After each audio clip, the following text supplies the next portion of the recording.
Time to try Leonard's honey wheat. First test bottle.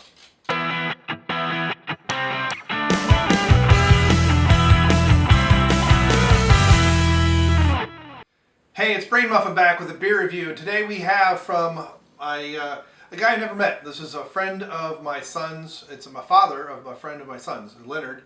And he's gotten into homebrew, and we've done some of his beers on this channel, and this is honey wheat. He bottled it on the 21st of August, and it's 8.27 APV, which is pretty far up there for a wheat beer. So we'll see. Now what I don't know is if he's still doing extract or combination or what have you. I think he was doing kit beers for a while. It has an interesting smell. Can really smell the honey.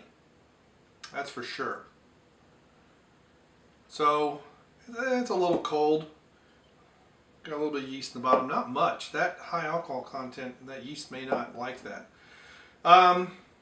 Nice color. Decent clarity. Wheat beers don't tend to be clear. Oftentimes they're kind of cloudy. Nice golden color. It's got a nice honey aroma. You can just get a hint of wheat, but it's got a, I wonder what kind of honey he used.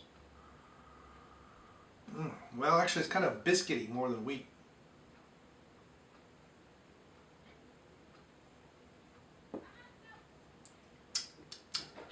That's actually not bad. It feels like it was fermented a little bit too warm. There's a slight cidery effect, which probably means too much nitrogen, or not enough nitrogen rather. Has a slight alcohol warming, but that's a pretty decent homebrew. It's not great, but it's not bad. That's pretty decent.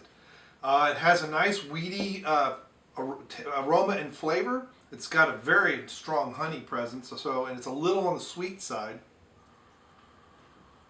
Would really like to know more about this beer. How much honey he used, what kind of honey.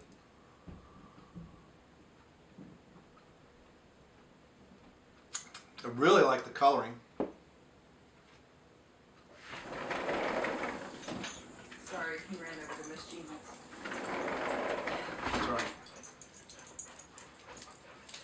You can go by, just don't bump anything. We won't be focused that close. I know. Hopefully it hasn't knocked my focus out.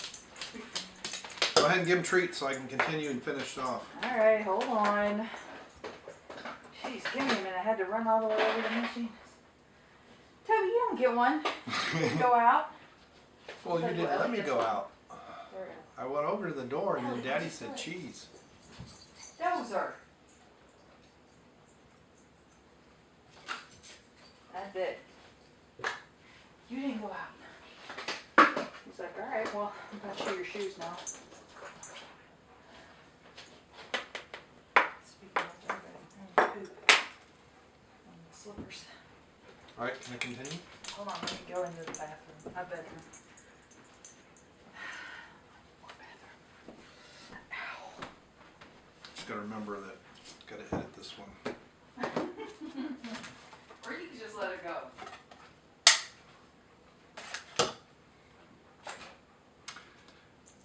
So that's a nice color. I really like the color.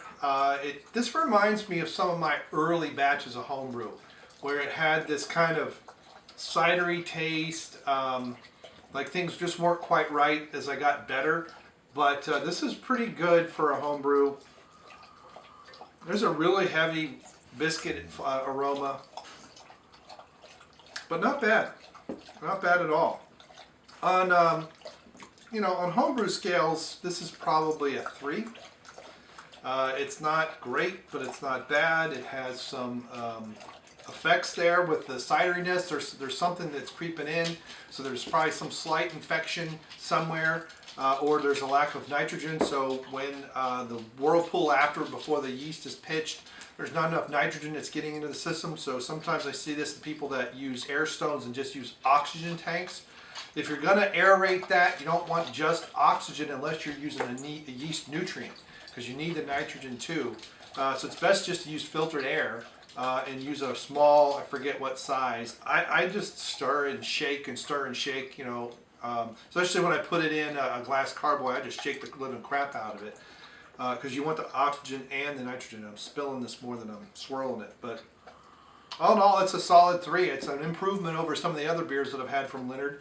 It shows that he's getting better. It shows that his preparation is a bit better and his cleanliness is better. Just going to get that sanitation a little bit better and probably get a better aeration before the yeast is pitched. And I would like to know what yeast. This is why I need to find out some more information, because I suspect that this yeast can't tolerate that alcohol level, and that's why the carbonation's okay and why it's still sweet.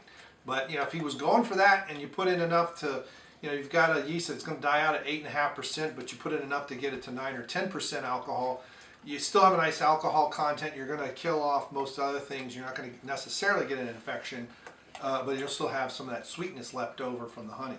So there you go. But I just give it a solid 3. All in all, it's pretty good. I'd like to see this one done again with a little bit more care and a little bit better aeration. That's all. All right, so thanks for stopping by. Thanks for clicking like. Thanks so much for sharing these videos, and we'll see you next time. Goodbye.